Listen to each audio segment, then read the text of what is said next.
여러분 안녕하십니까? 오늘은 마태복음 19장 16절에서 20장 16절까지 있는 말씀을 본문으로 해서 뒤바뀐 운명이라는 제목으로 말씀 선포하도록 하겠습니다. 그럼 다 함께 마태복음 19장 16절에 있는 말씀을 좀 찾아보실까요? 오늘 본문이 긴 관계로 오늘 중요한 성경절 두 개만 읽고 말씀 이어가겠습니다. 19장 30절 그러나 먼저 된 자로서 나중되고 나중된 자로서 먼저 될 자가 많으니라.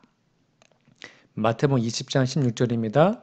이와 같이 나중된 자로서 먼저 되고 먼저 된 자로서 나중되리라. 오늘 본문 말씀에는 두 가지의 이야기가 나옵니다. 앞에는 부자 법관 이야기가 나오고요. 20장 뒤에는 품꾼의 비유 이야기가 나옵니다.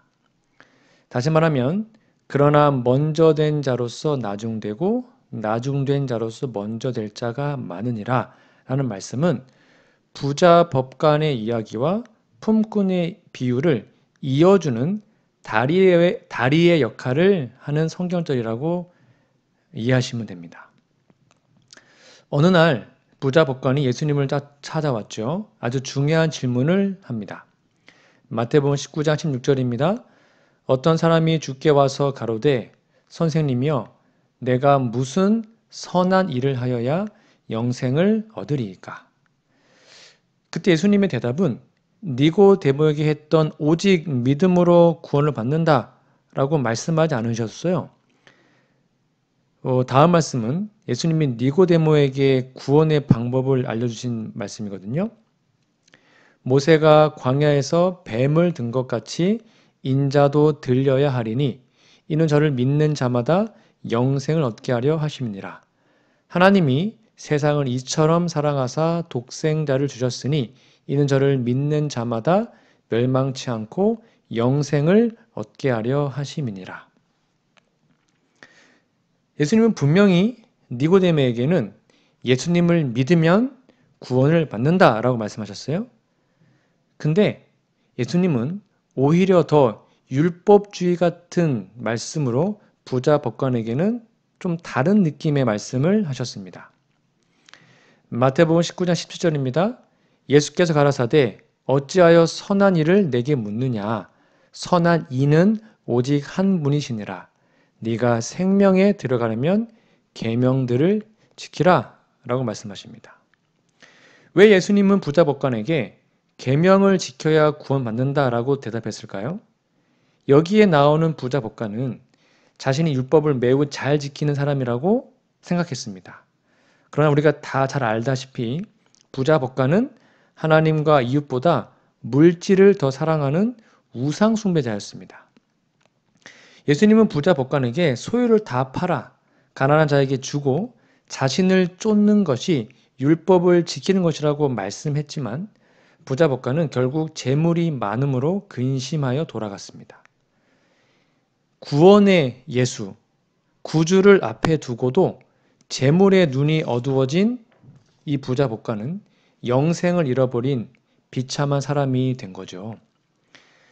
부자 법관이 그렇게 자신을 떠나자 예수님 이렇게 말씀하십니다. 마태복음 19장 23절입니다. 예수께서 제자들에게 이르시되 내가 진실로 너희에게 이르노니 부자는 천국에 들어가기가 어려우니라. 다시 너희에게 말하노니 약대가 바늘기로 들어가는 것이 부자가 하나님의 나라에 들어가는 것보다 쉬우니라 하신대. 그 당시에는 부자가 하나님의 축복을 받은 사람이라고 대부분 생각했습니다. 그러므로 부자가 되었다는 것은 하나님의 말씀에 많이 순종한 사람이라는 증거였고 또한 하나님께 복을 많이 받았기 때문에 하늘나라에 즉 구원을 받았다고 생각했어요. 대부분의 사람들이. 그래서 제자들은 예수님의 이 말씀을 듣고 매우 당황해서 이렇게 물어보았습니다.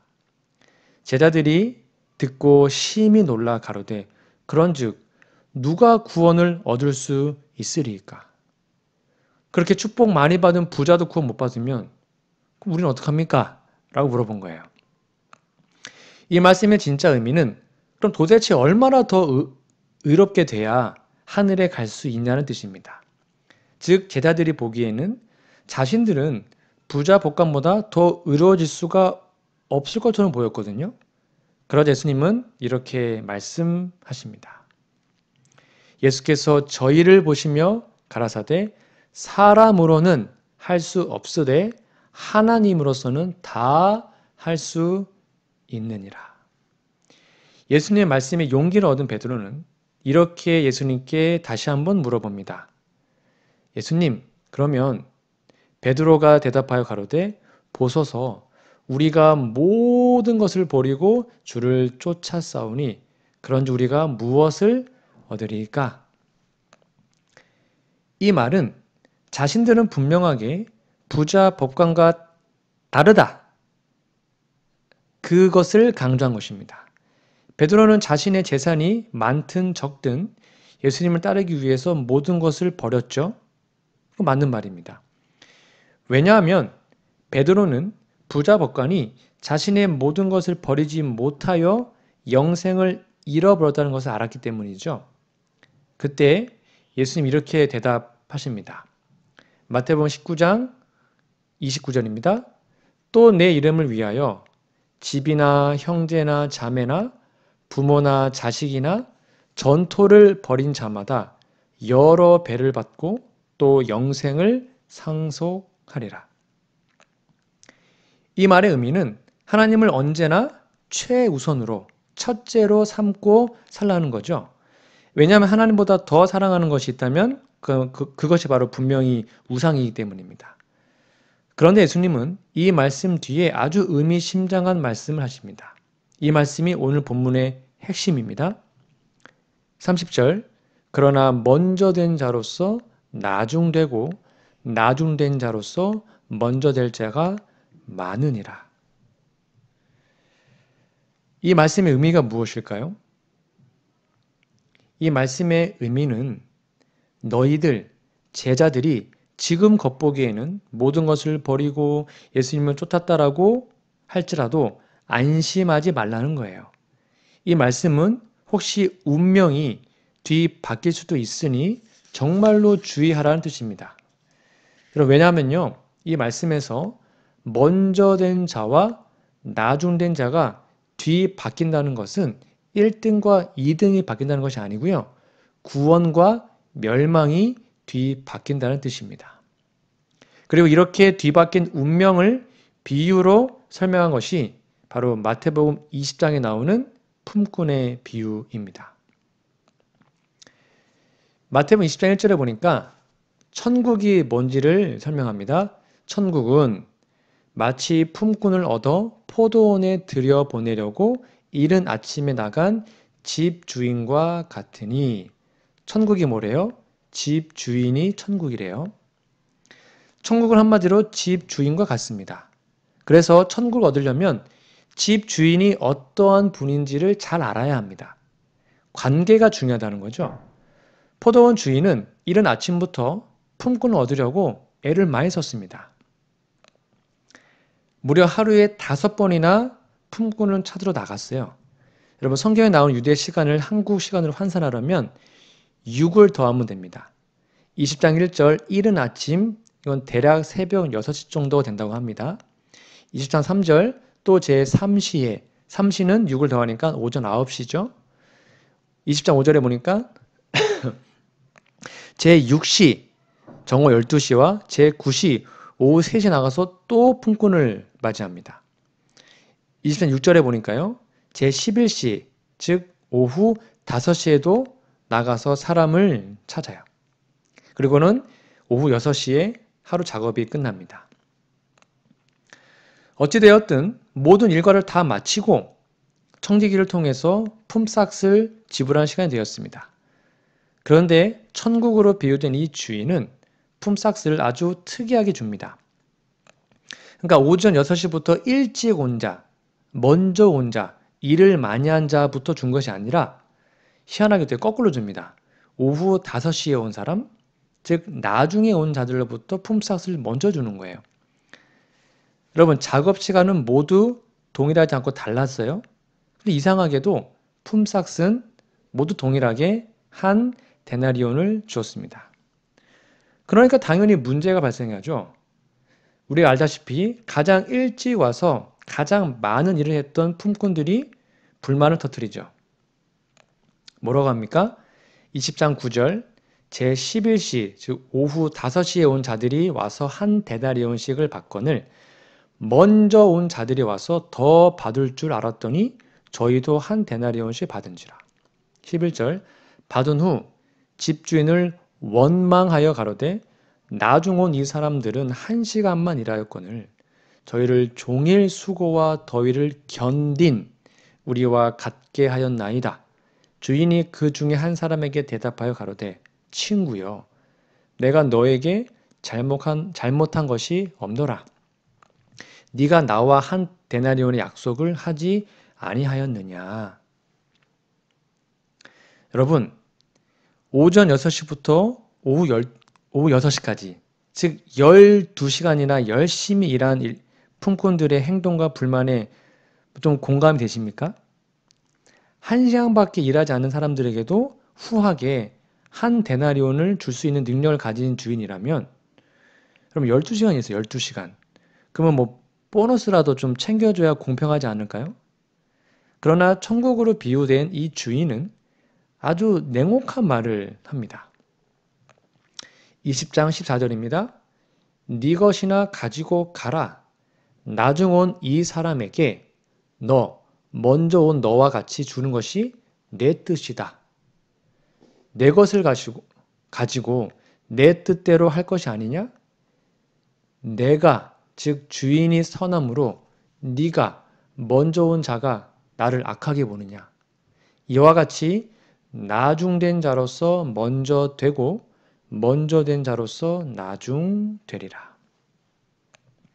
오후 5시에 와서 1시간만 일한 자들에게는 그토록 따뜻하고 후한 주인이 오전 6시부터 와서 12시간 일한 자에게는 왜 이렇게 냉정하게 대답했을까요?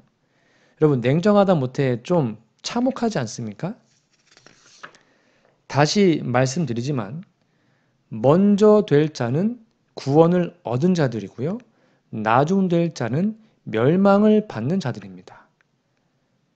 즉 이 비유의 결론은 먼저 선택받아 종일 수고와 더위를 견딘 12시간이나 일한 품꾼들은 나중된 자, 곧 멸망을 당한 사람들이고 1시간밖에 일하지 않은 자들은 먼저 된 자, 곧 구원을 받은 사람들이라는 거예요. 여기에 핵심은 15절입니다. 주인을 어떠한 시각으로 보느냐에 따라서 우리의 구원 문제가 결정되는 겁니다. 여러분 이 비유에서 믿음으로 말미암은 의와 행함으로 말미암은 의의 진수가 감춰져 있습니다. 여러분 잘 들으세요. 우리는 믿음으로만 구원받습니다. 이거 믿으시죠? 그러면 왜 먼저 온 자들, 오전 6시에 온 자들이 멸망받는 무리에 속했는지 그 이유를 찾아보겠습니다. 다시 한번 20장 1절을 볼까요? 천국은 마치 품꾼을 얻어 포도원에 들여보내려고 이른 아침에 나간 집 주인과 같으니. 중요합니다. 천국이 뭐예요? 집 주인이래요. 그러니까 집 주인을 올바르게 아는 것, 그분을 어떠한 존재로 믿는 것이 천국, 구원을 얻는 비결이라고 말하는 겁니다. 다시 말하면 먼저 온 자들은 집주인 하나님이잖아요. 집주인 하나님을 좋은 분으로 보지 않고 불공평한 분, 악한 분으로 보았습니다. 그러니까 하나님은 그런 자를 하늘에 데려갈 수가 없는 거예요. 다시 볼까요? 마태복음 20장 15절 내 것을 가지고 내 뜻대로 할 것이 아니냐.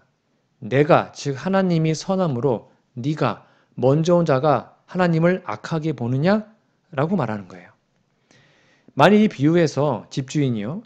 품삯을 지불할 때 먼저 온 자들부터 한 데나리온씩 주고 바로 보냈다면 아무런 문제가 발생하지 않았을 거예요. 그러나 이 주인은 먼저 온 자들의 실체를 깨달을 수 있도록 의도적으로 나중 온 사람들로부터 품삯을 지불한 겁니다. 거꾸로요. 자, 그러면 이제 나중에 온 자들, 1시간만 일한 사람들이 알고 있었던 주인에 대해서 좀 살펴보고자 합니다. 이 주인은 이른 아침부터 품꾼을 찾아 나갔습니다. 아침 6시, 9시,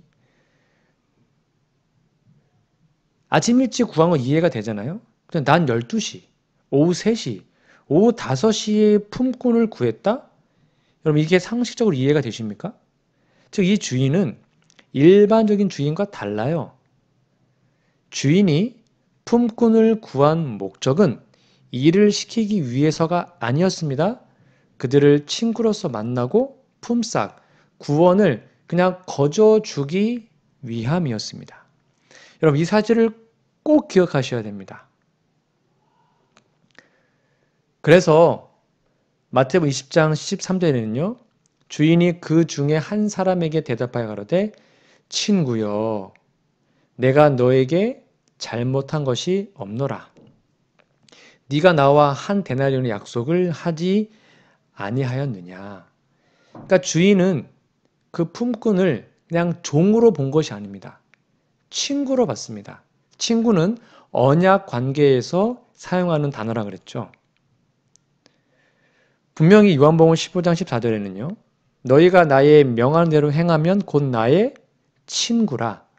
이제부터는 너희를 종, 품꾼이라고 하지 아니하리니 종은 주인하는 것을 알지 못함이라 너희를 친구라 하였노니 내가 내 아버지께 들은 것을 다 너희에게 알게 하였음이니라. 너희가 나를 택한 것이 아니요 내가 너희를 택하여 세웠나니 이는 너희로 가서 과실을 맺게 하고 또 너희 과실이 항상 있게 하여 내 이름으로 아버지께 무엇을 구하든지 다 받게 하려 함이니라. 아멘. 그래서 주인은 7절에서 놀고 섰는 사람들을 아침부터 저녁까지 뭐하기 위해서요? 택하여 세우기 위해서 찾아다닌 거예요. 늦은 시간에 선택, 즉 택함을 받은 품꾼들은 이러한 주인의 품성을 분명히 알고 있었습니다. 이 주인이 품꾼들을 향해서 자신의 유익을 얻으려는 사람이 아니라 그냥 어떻게 해서든지 품삯을 여러 명에게 주고 싶어서 그러한 빌미를 만드는 선한 사람인 것을 나중에 온 사람들은 알고 있었어요. 그래서 먼저 온 사람들은 일하기 전에 품삯을 흥정했죠. 그런데 여러분, 나중에 온 사람들은요, 일하기 전에 품삯을 정하지 않고 모든 것을 주인에게 맡겼습니다. 이거 되게 중요한 포인트입니다. 잘 보세요. 20장 2절에 보니까 저가 하루 한 데나리온씩 품꾼, 먼저 온 자에게 약속하여 포도원에 들여보내죠. 처음에는 흥정했습니다. 즉 먼저 온 자들에게 그렇게 했다는 겁니다. 그런데 20장 4절 5절 볼까요? 9시에 온 자들에 이르되 너희도 포도원에 들어가라. 내가 너희에게 상당하게 주리라. 얼마 줄지를 말하지 않았습니다. 저희가 가고 제6시와 제9시, 제12시와 오후 3시에도 또 나가서 그와 같이 얘기합니다. 품삯 정하지 않았죠? 그 다음에 더 놀라운 거는요. 20장 6절 7절 볼까요? 제11시 오후 5시에 나가보니까 섰는 사람들이 또 있어요. 가로되 너희는 어찌하여 종일 놀고 있냐? 가로되 우리를 품꾼으로 쓰는 이가 없음이니이다. 가로되 너희도 포도원에 들어가라 하니라. 먼저 온 자들에게는 한 데나리온씩 미리 정합니다. 즉 먼저 온 자들은 주인님, 제가 열심히 일하면 저에게 얼마 주실 거예요? 라고 질문했고 흥정했습니다. 그런데 중간에 온 사람들은 주인이 상당하게 줄게, 내가 알아서 줄게. 그러자 더 이상 묻지 않고 주인의 말을 믿어요. 여러분 더 놀라운 것은 맨 나중에 온 사람들은요. 주인이 품삯을 준다는 말을 했어요? 안 했어요? 안 했어요. 그냥 들어가라. 일해라. 즉 그들은 주인이 자신에게 일을 시켜준 것만으로도 너무 감사한 거예요. 그러니까 품삯을 바라지도 않고 주인과 함께 있는 것이, 그냥 주인과 함께 일하는 것이 너무나 행복했던 사람이었습니다. 이거 정말로 중요한 포인트입니다. 이걸 오늘날 우리에게 그대로 적용해 볼까요? 질문 드리겠습니다. 우리는 구원을 받기 위해 예수님을 믿고 사랑합니까? 아니면 구원을 주시지 않아도 예수님을 믿고 사랑하십니까? 여러분, 구원받기 위해 예수님 믿고 사랑하시면 구원 못 받을 겁니다. 모세도 그랬고요. 바울도 그랬습니다. 모세와 바울은 다른 사람들을 위해서 그들이 구원받기 위해서 자신의 영생까지도 포기했던 사람이었습니다. 그게 진심이었어요. 자신이 구원받건 구원받지 못하건 하나님의 사업을 열심히 했던 것이 모세와 바울이었습니다. 구원과 상관없이 하나님의 품성을 알았고 하나님이 너무 좋아서 그분을 믿고 맡겼습니다.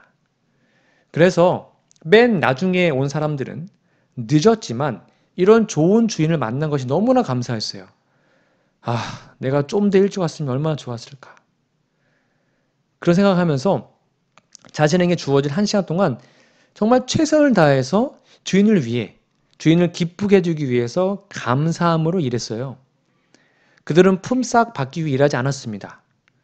무엇보다 그들은 자신이 받은 품삯, 구원이 결코 자신의 노동, 행위의 대가가 아니라 주인의 은혜임을 알았던 것이죠.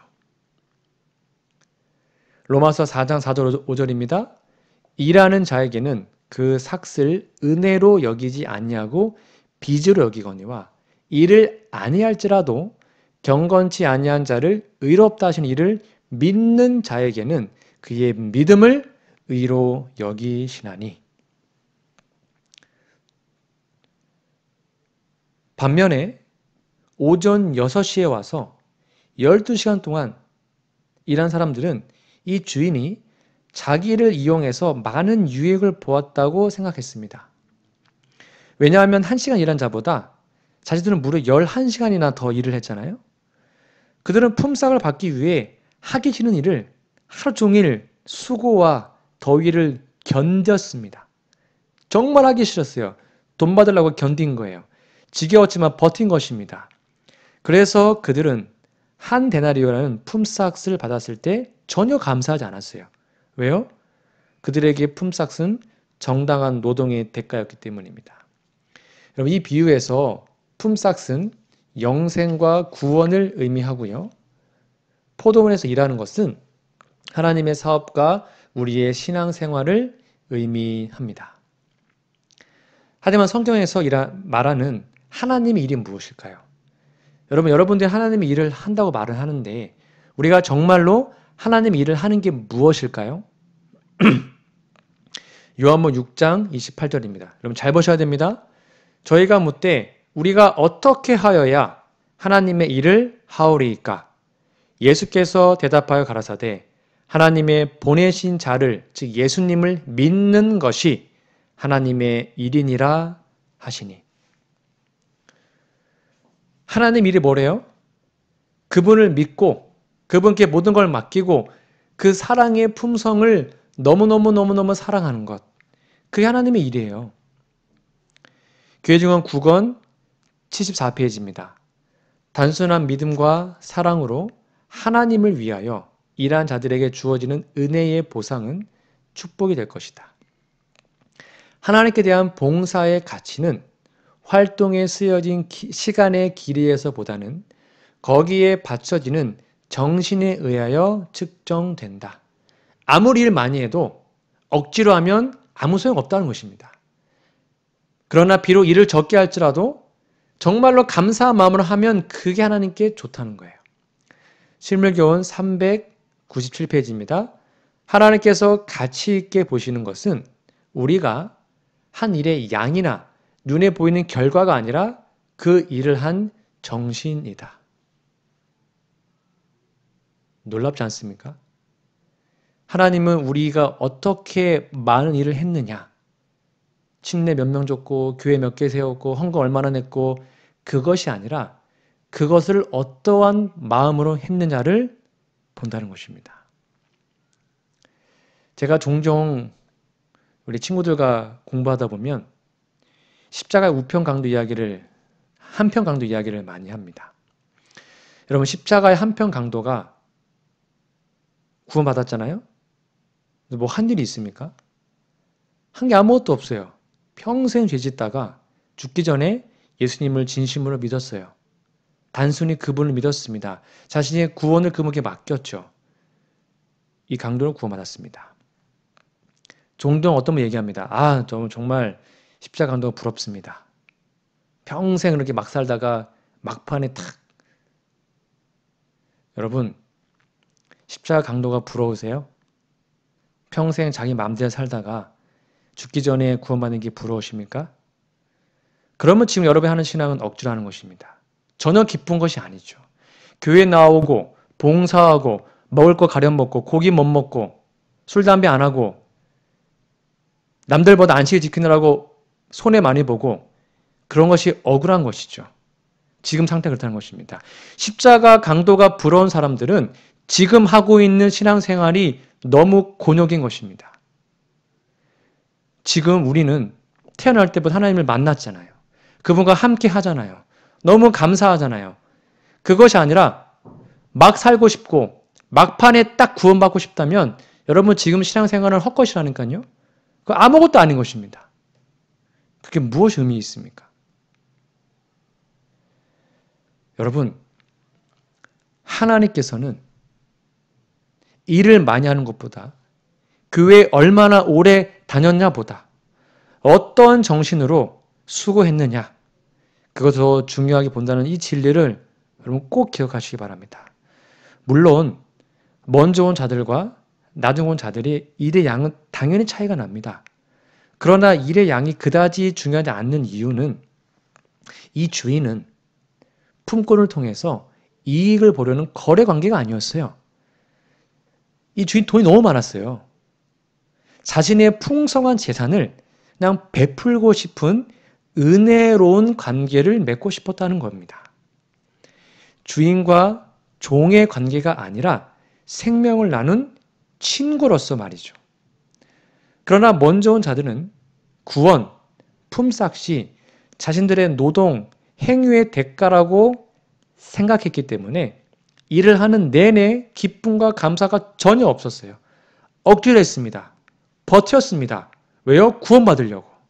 여러분 교회에서 봉사하고 전도하고 시무하고 밥하고 그럴 때 힘드십니까?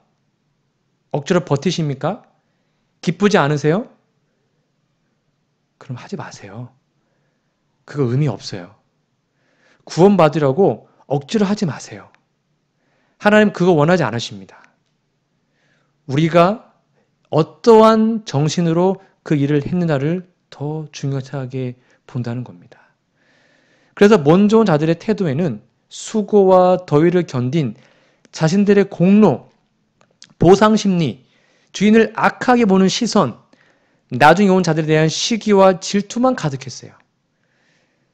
즉 약속한 한 데나리온을 받았기 때문에 자신에게는 전혀 손해가 없었어요. 약속된 거잖아요. 그런데 수고도 안 하고 자신과 똑같이 받은 그 자들이 짜증나고 못마땅한 것이었습니다. 그런데 나중에 온 자들은 오직 은혜와 감사가 넘쳤습니다. 그들은 구원을 받을 때에도, 즉 품삯을 받을 때에도 당당하게 받지 않았어요. 너무 부끄럽고 당황스러웠어요. 주인의 그 너그러운 품성을 잘 알았기 때문에 비록 짧은 시간이었으나 일하는 시간이 너무 즐겁고 행복했습니다. 즉 품삯, 구원을 받지 못해도 그저 인자한 주인과 함께한 그 일한 것만으로도 그분과 함께한 것만으로도 너무 행복하고 너무 즐거웠던 것이죠. 그뿐 아니라 이 나중에 온 사람들은요. 오전 6시부터 온 먼저 온 자들이 너무 부러웠습니다. 왜냐하면 나중에 온 자들은 이렇게 너그러운 그 주인이 그 포도원에서 일하는 것을 매우 큰 특권으로 여겼기 때문입니다. 여러분 그렇다면 여러분들은, 우리들은 먼저 온 자들입니까? 아니면 나중에 온 자들입니까? 모태신앙이고 이 시대의 진리교회, 남은교회, 재림교회를 수십 년간 다닌 우리들은 일반 개신교나 불신자들과 비교해 보면 먼저 온 자들이 확실합니다. 자, 그러면 우리가 먼저 온 자들이라면 이 경고의 말씀을 잊지 마시기 바랍니다. 먼저 된 자로서 나중되고 나중된 자로서 먼저 될 때가 많으니라. 나중된 자로서 먼저 되고 먼저 된 자로서 나중되리라. 이 말씀은 크게 두 가지로 적용할 수 있습니다. 첫 번째, 지금의 재림교인 상당수가 예언되어 있습니다. 다른 사람들로 교체될 것입니다. 물론 다 그렇다는 것이 아니라 많은 사람들이 환난이 당하면 떨어져 나갈 것이고 바벨론에서 나온 사람들이 이 재림교회를 채울 것입니다. 예언되어 있습니다. 두 번째, 먼저 된 자가 무조건 다 나중된다는 뜻은 아닙니다. 이 말씀에서 중요한 포인트는 그 주인이 어떤 분인지를 아느냐 모르느냐의 모든 운명이 달려있다는 겁니다. 다시 말하지만 품삯은 구원과 영생을 의미합니다. 이것은 결코 먼저 온 자들이 12시간 노동해서 얻은 대가가 아닙니다. 품삯은, 구원은 100% 주인의 은혜입니다. 그래서 요한복음 17장 3절에는요. 영생이 뭐라고 나와 있어요? 하나님을 아는 거라고 나와 있습니다. 이거 되게 중요합니다. 영생은 곧 유일하신 참 하나님, 그 주인이 어떤 분인지와 그의 보내신 자 예수 그리스도를 아는 것이니이다. 그의 품성을 알고 그분을 사랑하는 것이죠. 말씀의 결론을 맺겠습니다. 오늘 중요한 구절 다시 읽어드릴게요. 먼저 된 자로서 나중되고 나중된 자로서 먼저 될 자가 많으니라. 마태복음 19장과 20장은 같은 사건을 다루고 있습니다.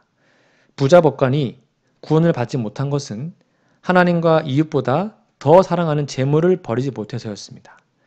이 사실을 깨달은 제자들은 자신들이 모든 것을 버리고 하나님을 쫓았는데 그럼 우리는 무엇을 얻을 수 있겠느냐라는 질문을 던졌죠. 이에 베드로가 대답하여 가로되 보소서 우리가 모든 것을 버리고 주를 쫓아싸우니 그런즉 우리가 무엇을 얻으리이까. 지금 베드로도 뭘 하고 있어요? 단서를 달고 있습니다. 그런즉 우리가 무엇을 얻으리이까. 이거를 삭제해야 구원을 받을 수 있는 것입니다. 그들은 주님을 위해 모든 것을 버렸으니 당연히 구원은 자신의 품삯이라고 확실한 보증을 얻기 원했습니다. 그런데 예수님은 모든 것을 버린 제자들까지도 자신의 행위를 높이 평가한다면 나중된 자가 될 수 있다고 경고해 주신 거예요. 왜냐하면 예수님을 따르기 위해 모든 것을 버리고 심지어 목숨까지 버릴지라도 그 버린 행위나 공로가 구원을 얻는 조건이 되지는 않기 때문입니다. 신물교훈 396페이지입니다. 그러나 우리가 무엇 얻으리까? 조건이죠. 이 베드로의 질문은 합당치 않은 정신을 나타냈다. 만일 제자들이 이 정신을 고치지 않을 것 같으면 그들은 그리스도의 사자가 되기에 적합지 않게 될 것이다. 왜냐하면 이 정신은 품꾼의 정신이기 때문이다. 여러분, 진정한 사랑은 조건을 따지지 않습니다. 부모는 자녀에게 무엇을 해 주었는지, 얼마나 투자했는지 따지지 않고 기억하지 않습니다. 너무 자녀를 사랑하기 때문에 더 많이 못해 준 것이 미안하고 속상할 때 따름이죠. 예수님도 우리를 그렇게 사랑하십니다. 그런데 우리가 하나님을 위해서 얼마 헌금했다, 어떤 봉사를 했다, 어떤 일을 성공했다, 이런 것으로 자기 자신을 내세울 수 있겠습니까? 하나님을 위해 했던 모든 일들이 혹 기억난다면 그것은 품꾼의 정신으로 한 것입니다. 나를 위해 돌아가신 주님을 위해서 더 많은 희생과 봉사를 드리지 못한 것이 그저 송구한 마음이 들 때 우리는 진정으로 그분을 사랑하고 친구로서 동역하는 사람이 되는 것입니다. 양과 염소의 비유에서도 양은 자기가 하나님 위해서 봉사했을 때 제가 언제 그런 일 했어요? 라고 그걸 몰랐어요. 그게 진짜 사랑입니다. 아무쪼록 이제는 더 이상 품꾼이 아니라 예수님의 친구로서 언약적 관계로서 기쁘고 즐거운 마음으로 진짜 그분과 함께 있는 게 너무나 기쁘고 행복한 마음으로 봉사해서 품꾼 그 품삯을 우리의 노동의 대가가 아니라 구원을 하나님의 은혜로 받아 누리는 우리 모두가 되기를 간절히 바라며 오늘 말씀을 마치도록 하겠습니다. 함께 기도하겠습니다. 하나님, 우리 아버지, 하나님이 너무 좋고 예수님을 너무나 사랑하는 진정한 주님의 친구가 되도록 도와주셔서 일을 할 때나 봉사할 때나 억지로 버티고 괴로운 마음 하는 것이 아니라 즐겁고 행복한 마음으로 예수님을 믿고 함께 동행하는 우리 모두가 될 수 있도록 도와주시옵기를 예수님의 이름으로 간절히 기도합니다. 아멘.